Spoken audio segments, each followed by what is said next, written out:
Hello दोस्तों। तो आज हम करेंगे हमारी क्लास 12th इंग्लिश का चैप्टर 2 फ्लेमिंगो बुक से। तो चैप्टर 2 का नाम है the lost spring stories of stolen childhood और इस चैप्टर के 2 पार्ट हैं। तो आज हम करेंगे पहला पार्ट जिसका नाम है sometimes I find a rupee in the garbage.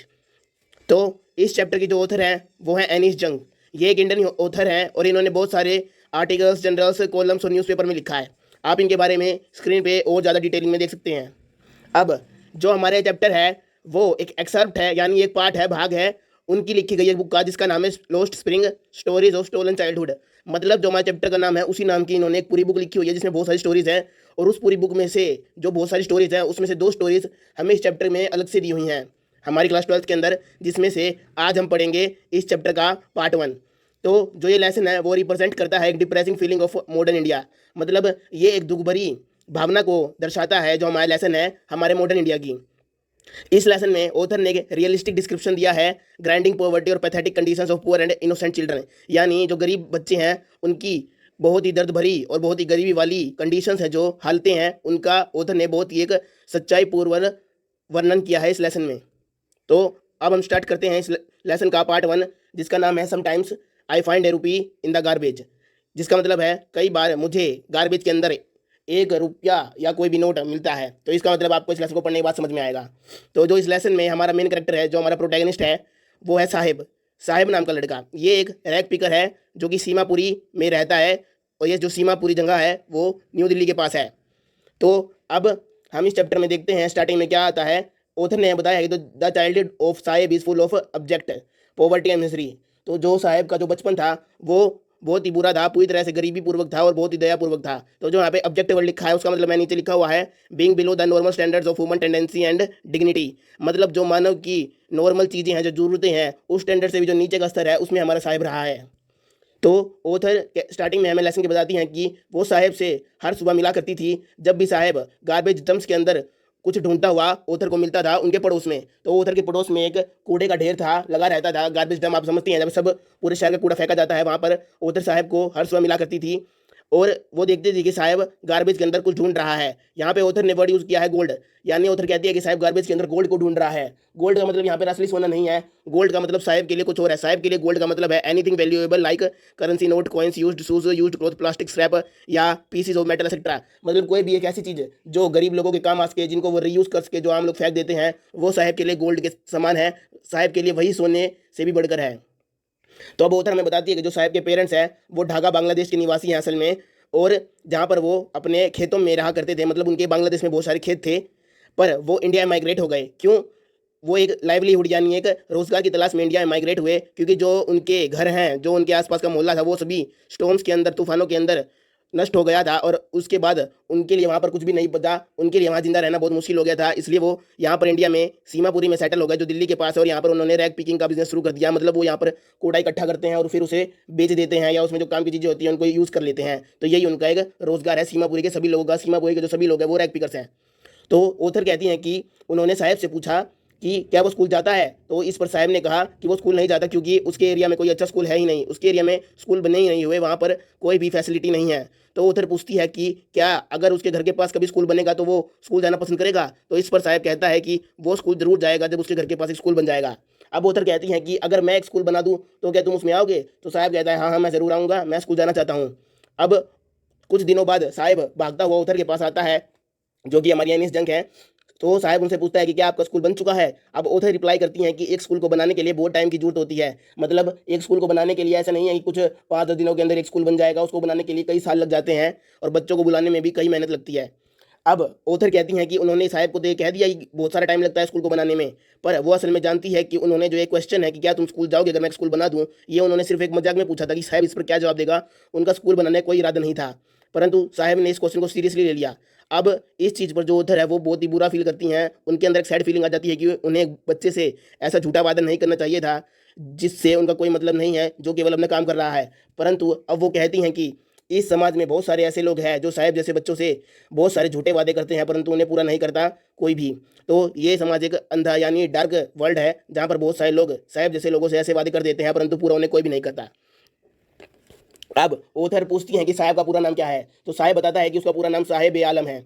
अब ये जानकर ऑथर को बहुत अचंभा होता है कि जो उसके नाम का मतलब है उसका अर्थ है लॉर्ड ऑफ द यूनिवर्स। तो जो साहिब का नाम है उसका मतलब लॉर्ड ऑफ द यूनिवर्स है, परंतु साहिब को इस बारे में कुछ भी नहीं पता। ऑथर उसे ये बता देती हैं कि उसके नाम का मतलब लॉर्ड ऑफ द यूनिवर्स है, परंतु उसे अपने नाम के मतलब कि हिंदी के बारे में कुछ नहीं पता। वो ये समझता नहीं है कि लॉर्ड ऑफ द यूनिवर्स किसे कहा जाता है।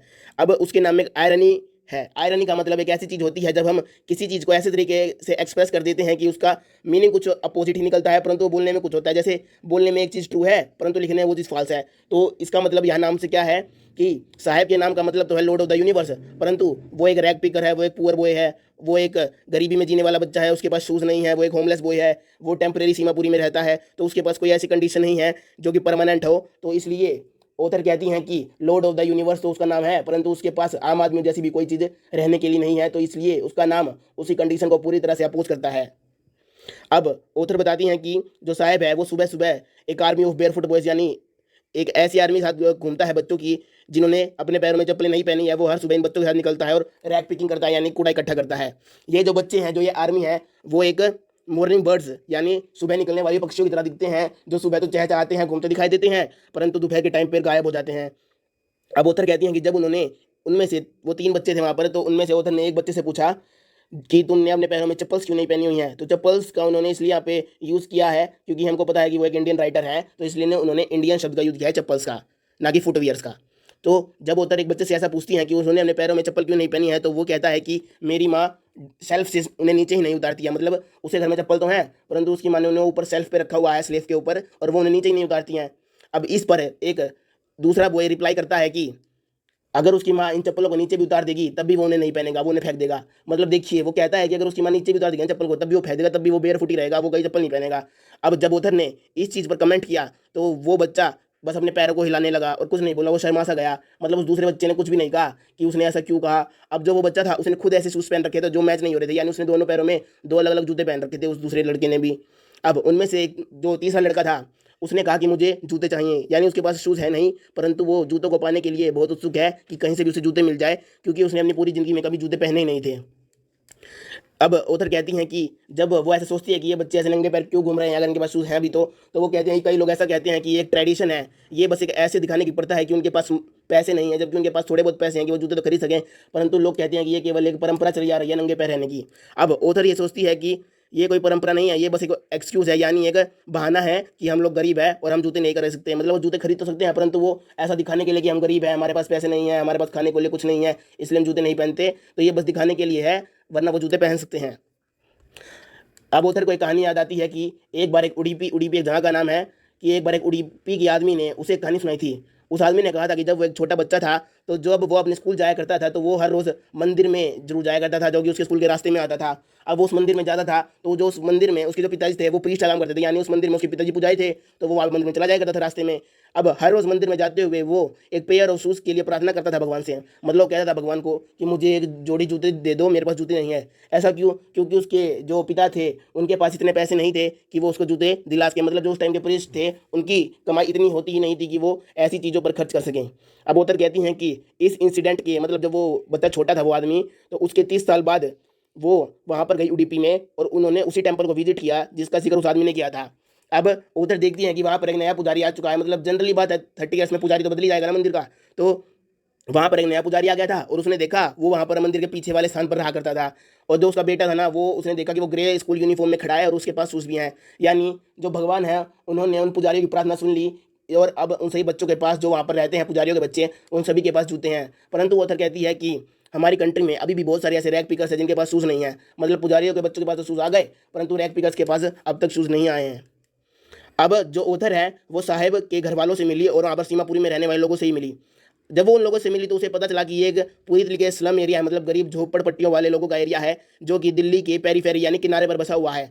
और ये मेटाफोरिकली किया गया है यहाँ पे एक वर्ड का मतलब, इसका मतलब है देखिए यहाँ पे कहा गया है कि it is located on the periphery of Delhi yet miles away from it. उसने कहा है कि दिल्ली किनारे पर भी है परंतु दिल्ली से बहुत दूर है। तो मेटाफोरिकली तब यूज़ किया जाता है जब दो चीज़ आपस में अपोज कर रही हो। तो यहाँ पे देखिए दोनों लाइन अपोज कर रही हैं। अगर कोई चीज़ एक चीज़ किनारे पर होगी तो वो उससे दूर हो ना, उसके वो तो किनारे पर ही है। तो पर यहाँ पे देखिए लगता तो ऐसा है कि जो सीमापुरी है वो दिल्ली की किनारे पर बसा हुआ है, परंतु वो दिल्ली से कोसों दूर है। यानी जो उसकी कंडीशन है सीमापुरी की वो दिल्ली से कोसों दूर है। यहाँ पे yet miles away from it का मतलब है कंडीशंस को लेकर। असली में वो दूर नहीं है, असली में तो पेरीफेरी पे ही है, परंतु हमको पता है कि जो दिल्ली है वो हमारी कैपिटल है, वो बहुत ही विकसित जगह है, परंतु जो सीमापुरी है वहाँ पर ऐसी कोई सुविधाएं नहीं है। वो सभी गरीब लोग हैं और वो सभी रैग पिकर्स हैं। वहाँ पर एक भी ऐसी चीज़ नहीं है जो उनके लिए काम की हो। तो इसलिए कहते हैं yet miles away from it, यानी दिल्ली से वो एक तरह से कोसों दूर है सीमापुरी। तो the people who live there are squatters. तो ऑथर कहते हैं कि जो लोग वहाँ पर रहते हैं वो स्क्वेटर्स है। स्क्वेटर का मतलब क्या होता है? एक person who unlawfully occupies an uninhabited और अनयूज्ड लैंड और प्लेस। मतलब एक आदमी जिसने कानून को तोड़कर एक ऐसी जगह पर कब्जा कर लिया हो या ऐसी जगह पर अपना घर बना लिया हो जो उसके लिए नहीं है, परंतु फिर भी उसने कानून का उल्लंघन किया, वहाँ पे घर बना लिया, अपना झोपड़पट्टी लगा ली। तो हमको पता है जो ये झोपड़पट्टी वाले लोग होते हैं ये सभी कहीं पे भी अपना घर लगा सकते हैं, कहीं पे भी अपना घर लगा लेते हैं। तो हमको पता है कि हमें रास्ते में कहीं पे मिल जाएंगे। जो ये लोग चलते रहते हैं, घूमते रहते हैं जगह जगह पर, तो इनका कोई फिक्स स्थान नहीं होता। इनको जगह जगह खाली दिखती है, ये वहीं पर अपना घर बना लेते हैं टेम्परेरी सा। तो इसलिए इनको स्क्वेटर्स कहा गया है। ये सीमापुरी में इनका कोई परमानेंट घर नहीं है, ये बस यहाँ पर है, इन्होंने अपना घर लगा लिया। और जब इन लोगों को कोई हटाएगा कानूनी तरीके से तो इनको हटना पड़ेगा। अब ऑथर कहती हैं कि जो ये लोग हैं इन लोगों ने अपना घर 1971 जो बांग्लादेश में लड़ाई हुई थी 1971 में, उसके बाद छोड़ दिया था और उसके बाद ये सीमापुरी में रहने लगे थे। तो जो साहब का परिवार है वो भी इन लोगों में से एक है।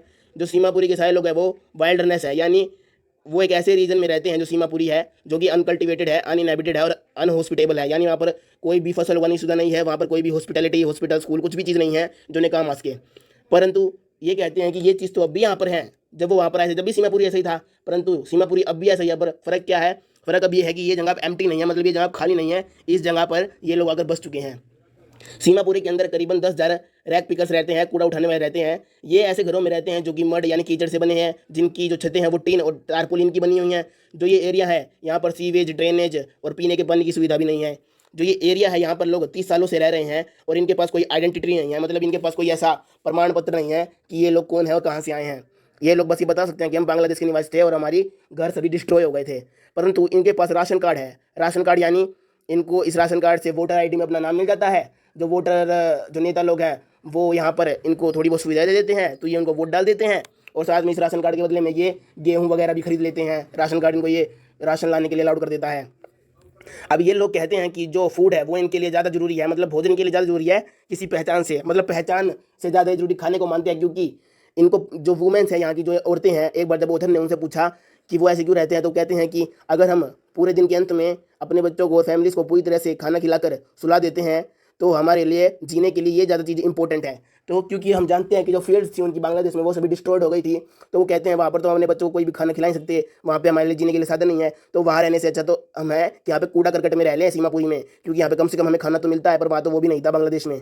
तो when children grows younger they also start helping their parents to earn means of survival. मतलब अब वो बताते हैं, जो हमारी ऑथर है अनीस जंग, वो कहती हैं कि जब ये बच्चे जो यहाँ पर कूड़ा चुग रहे हैं गार्बेज डंप्स के अंदर सीमापुरी में, जब ये बड़े हो जाते हैं तो ये भी अपने माता पिता के साथ पार्टनर बन जाते हैं, ये भी उनकी हेल्प करना शुरू कर देते हैं कि वो रोटी कमा सकें।